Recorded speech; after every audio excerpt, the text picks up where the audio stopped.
রাজধানীর ঢাকা বিশ্ববিদ্যালয় টিএসসি এলাকায় জমে উঠেছে বিশ্বকাপ ফুটবলের সেমিফাইনাল খেলা।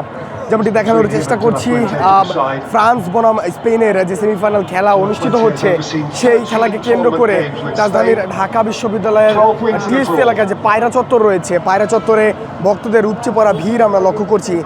যদিও বলে রাখতে যে যদিও স্পেনের এবং ফ্রান্সের সমর্থক তুলনামূলক কম এখানে লক্ষ্য করা যাচ্ছে, এবং ব্রাজিল এবং আর্জেন্টিনার সমর্থকদের কিন্তু এখানে বেশি লক্ষ্য করা যাচ্ছে।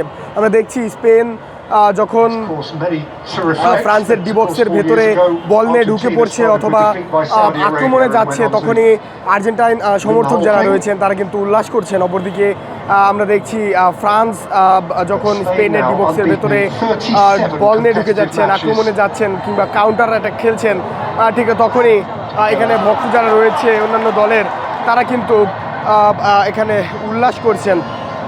যদিও চিরচেনা ব্রাজিল আর্জেন্টিনার খেলার মতো চিরচেনা ভিড় টিএসসিতে নেই, তবুও কিন্তু রাজধানীর এই পায়রা চত্বর, ঢাকা বিশ্ববিদ্যালয়ের পায়রা চত্বর কিন্তু কারায় কারায় পরিপূর্ণ হয়ে উঠেছে।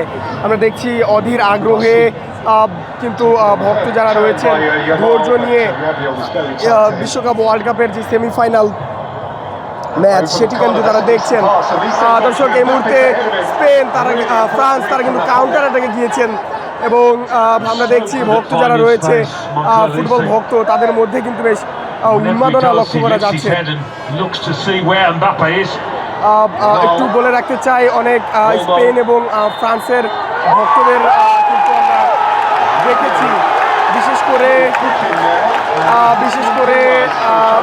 পছন্দের দলের জার্সি পরে পতাকা নিয়ে অনেকেই কিন্তু এসেছেন।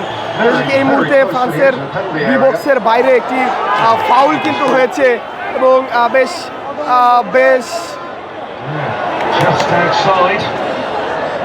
বেশ খারাপ একটি জায়গায় কিন্তু ফাউলটি পেয়েছে স্পেন, এবং সেখান থেকে ডিবক্সের বাইরে থেকে ফ্রি কিকে যে গোল রেশিও ফ্রি কিকের সেটি কিন্তু তুলনামূলক বেশি। আমরা দেখছি যারা ভক্ত এখানে রয়েছেন, বিশেষ করে স্পেনের ভক্ত, আর্জেন্টাইন ভক্ত যারা রয়েছেন তাদের মধ্যে কিন্তু উন্মাদনা ছড়িয়ে পড়েছে এই ফ্রি কিকটিকে ঘিরে।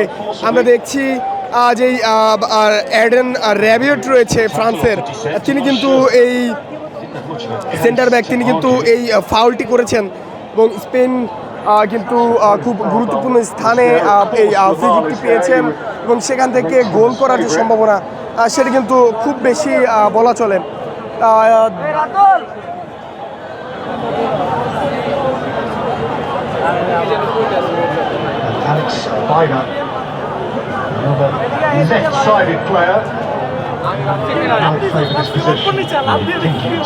দর্শক, বলে রাখতে চাই স্পেন তারা কিন্তু ফ্রি কিকটি নেওয়ার প্রস্তুতি নিচ্ছেন। অপরদিকে আমরা দেখছি ফ্রান্সের খেলোয়াড় যারা রয়েছেন তারা কিন্তু মানব দেয়াল তৈরি করে ডিবক্সের ভেতরে অবস্থান করছেন, এবং খুব রিস্কি পজিশন বলা চলে ফ্রি কিকের এটি।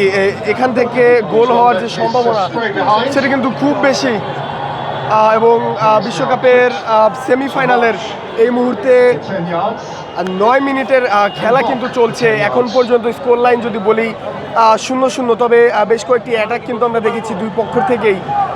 যেমন বলছিলাম, আসলে যখনই স্পেন অ্যাটাকে যাচ্ছে বা আক্রমণ ভাগে যাচ্ছে, তখনই এখানে ভক্ত যারা রয়েছে তাদের মধ্যে উন্মাদনা কিন্তু ছড়িয়ে পড়ছে। অপরদিকে দর্শক, এই মুহূর্তে যেমন বলছিলাম সেই ফ্রি কিক কিন্তু মিস করেছে স্পেন, এবং এখনও ফ্রান্সের ডিবক্সের ভেতরে তারা বল নিয়ে অবস্থান করছেন, তবে সেখান থেকে কোনো